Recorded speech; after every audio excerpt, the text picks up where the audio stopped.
Изучению физического типа башкир по количеству исследованных индивидуумов посвящено едва ли не более работ, чем значительному большинству других населяющих Россию народностей. Автор назвал свой труд опытом этнологической монографии. Хотя Сергей Иванович и делит его на две части, он особо подчеркивает, что обе работы самостоятельны и закончены. Сегодня мы расскажем вам о первой части большого труда под названием «Башкиры».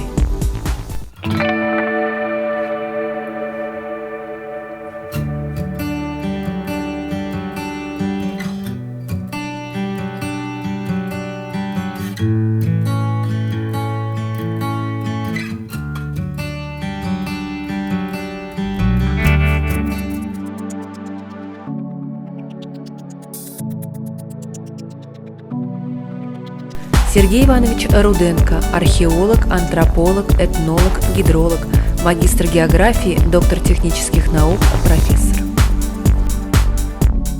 Работа является результатом его путешествия, этнографического путешествия по территории Башкирии в 1906-1907 годах.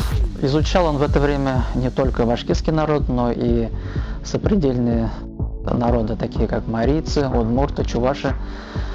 Но, к сожалению, ему около 10 лет не удалось опубликовать эту работу. Связано это было, прежде всего, скорее всего, с финансовыми затруднениями.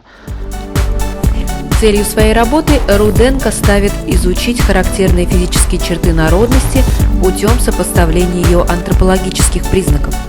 Сергей Иванович пишет, что его заинтересовал вопрос о физическом типе еще и потому, что, несмотря на обилие научных работ, вышедших до него, среди авторов нет единства во мнении. В 1907 году в ходе экскурсий к башкирам Руденко измерил 104 человека. Продолжить работу сумел лишь через 5 лет. Надо отметить, что обследование проводилось исключительно взрослого мужского населения, принадлежность к определенному башкирскому роду которых известна. Ввиду мусульманского вероисповедания замерять женщин было невозможно. Он говорит о том, что физический тип башкира очень разный. Вот ему, например, во время его исследований попадались совершенно, скажем так, представители монгольской расы.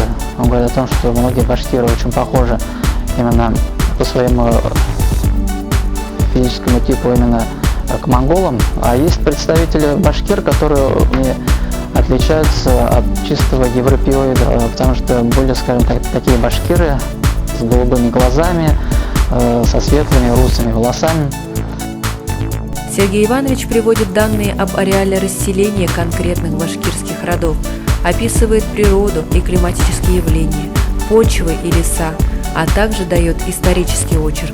О второй части монографии Руденко «Башкиры», именуемой «Быт башкир», мы расскажем вам в следующем ролике.